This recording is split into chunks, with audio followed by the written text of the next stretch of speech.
guys, if you're a cannibal, what would be the juiciest part, the best tasting part of the human body to eat? What do you reckon? Spence, let's start with you. Well, it all depends on the kind of person you are, I think. For me, I think you might be surprised with some penis.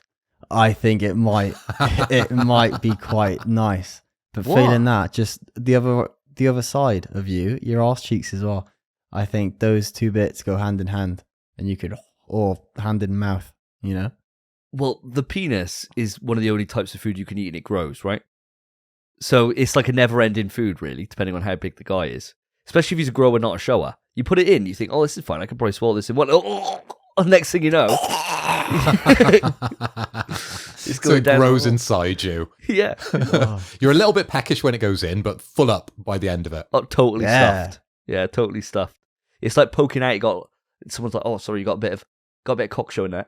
Oh, sorry, it's grown. Oh, sorry. Happens all the time. How embarrassing.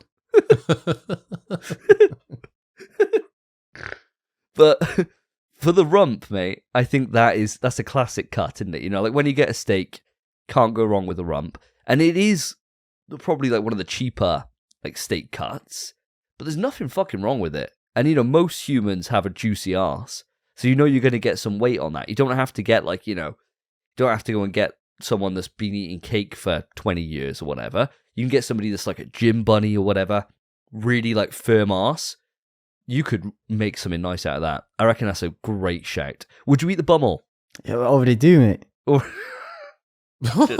shouldn't have asked, should I? I shouldn't have asked. Fair enough. All right. How would you like... Obviously, it's Spencer. Come on. Yeah, true. And how would you have your arse cooked, mate? Your rump. How would you go for it? But the same way you'd have a steak. I mean, if you're a cannibal... Are we the same kind of meat as like a cow, though? Like, you know, people say that when you cook human, like if you smell, like say you're in war and you flamethrower someone, or there's been napalm go off, they say you can smell bacon, right? You can smell pork, because we're like closer to that. You wouldn't have like rare pork, though, would you? Do you think it's the same, or do you think we are a darker meat? I've never attempted to eat human yet. Yeah, that's the thing. I think just because, well, I never have cannibalized, so I just have to go well done at this point. You wouldn't want to take any risks, would you? You just have to make sure it's cooked, and then just put your bib on, spread them. I think it's the same way that when I was first introduced to steak, I think when I first had it, it was probably like a medium, right? And then as time goes on, you start experimenting, and you go like, oh, maybe I'll go for medium rare this time, and then rare, and then blue, and then you think, oh, I'll settle on rare's my favorite, right? So maybe it's like that. Maybe you start with a well done, and you think, oh, do you know what? This arse was nice, and I got loads left. I got another arse cheek there. So now on this one, I can maybe, you know, put a little bit of different seasoning on it, maybe a bit of paprika, and then we can start cooking it, you know, maybe with a bit of butter, a bit of garlic, and then before you know it, you're down to you're like, whoa, don't overcook it. 2 minutes each side. What the fuck? You're gonna ruin my human. Maybe that's how it goes.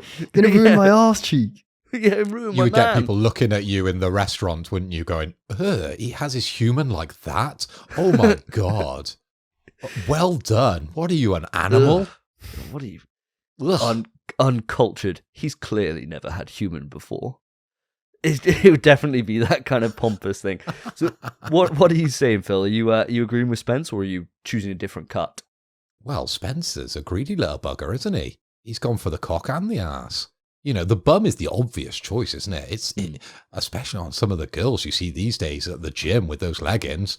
There's a bunch of juicy bums out there at the moment. Oof! You can imagine that on a plate. Slap it down. Lovely. But for me, I'm going to go slightly different. I'm going to go slightly different on this one. So I'm thinking back to an old Saw movie that I watched. And I think it was, I don't remember exactly which one it was, but there was a scene where there was a guy and he had to lob off a piece of his fat, didn't he? I think there was some sort of weighing scales, and there was a woman. I think she tried to chop off her arm. He tried to chop off a bit of his stomach. I'm thinking a bit of belly fat would be pretty good. I quite like a bit of pork belly fat, you know, like on a Sunday roast or something like that, fried up nicely. But I was also thinking, humans, we're a bit partial to beer, aren't we, as well? And I'm trying to connect this to Wagyu beef, because the way you get Wagyu beef is that you feed cows beer and they're massaged, and that's how you get a really high quality meat out in Japan. Imagine we've got the same thing. So we've got an obese man who has been drinking the beers all his life, and he's quite partial to the odd massage. He does quite well for himself. He indulges in the massage from time to time. He's the one that I would want to eat. When he walks in, my eyes are lit up. I'm like, slab it down, fatty. Let's go. Let's get the belly pork. Do you reckon that's what happens? You know when people go in for a lipo? Someone like that doctor's like... Oh, what, there's someone on the end like this? Yeah. Please. Let me have a go. Let me have a go. You're hogging it. You're hogging it. I don't think so. No. Might be, yeah. I think that's a great shout. Disgusting. Poor belly fat is a class analogy to make, to be fair. And yeah, I think that goes well with everything. And you get crackling. Human crackling might bang. You never know. Might do. And you got all different types, don't you? There might be different. Some people have really dry skin. Some people have quite greasy-ish skin. That greasy, you really want that kind of dork fatty who likes a massage. Because then it's going to be greasy and then it's going to proper crisp up in it. So you don't, you want that. That's the one I want. Yeah. Not too hairy though. No. So I want the ones that have lost all the hair from the eyebrows down kind of person. We need an alopecia fat. Alopecia. There's the word. Yeah. You need alopecia Sweaty. fat, sweaty man. Pisshead. A pisshead likes who massage. Who has a spa membership, yeah. It's very niche. But that's why it's expensive, right? Reach out to the show. Let us know. Yeah. Is this can we you? try? Can we try? Yeah. Well, both great answers, guys. I think for me, the easy answer, I suppose, would be maybe going for a foie gras.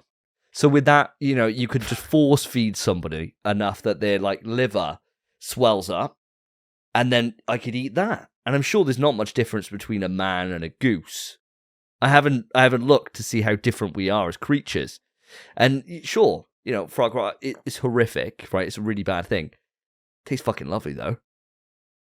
So, it's bad for the goose, but, say what's good for the goose, good for the gander. And I'll be gandering all over that shit. So I think I'd either have that, or I'd go for, the largest muscle in the human body, apart from the arse, is the legs, right? Your legs are real strong. And you could get some in, I was thinking when we were in, I think it was at Prague, we had pork's knee. Do you remember that? Yeah, we had pork knee. Yeah. That was dripping in fat, wasn't it? That was fucking filthy. That, as human, would be peng. Especially if it was a really fat... there's people that... I think all this comes down to the fat of the person, probably the more juicy, right? But, when people get so fat... That's why you need fat friends. Yeah. And, when people get really, really fat, they need a crane to take them out of the house. Those legs ain't seen walking for years. That means it's going to be subtle as fuck. Really supple. And so that would be the kind of leg that I'm looking for. So maybe it's the same guy. So after you've taken the belly fat, I'll have the offcut, I'll have the knee. Kentucky fried chicken leg. Amazing. Kentucky fried fat guy leg. Ooh. Get the colonel on the case. Let's dip him in a big fat fryer. Oh, let's get those 11 spices in it. 11 herbs and spices or whatever it is. Herbs and spices. Recipe? Secret, though. Secret. Very. So we'd need the colonel on side, wouldn't we? Yeah. I think, you pilot in a few different KFC stores, which would then be HFC. No, it wouldn't. No, KFH. KFH, yeah. HFC sounds better, though, doesn't it? I don't know. KFH, I don't know if I'd want to buy that. I might... when you go to a kebabi and they've changed the name on it, so instead of McDonald's, it's McDonald's. Right, we'll have to. We want McFatties, mate. That's what we want. McFatties, yeah. All right, we'll ship this. It's working around. It's buzzing around. Audience, if you've got any opinions on either the name of our restaurant that now sells human meat, or what would make the tastiest bit of a human, then write into the show, pswetrust@gmail.com, or hit us up on the socials, all of which are in the description of the show.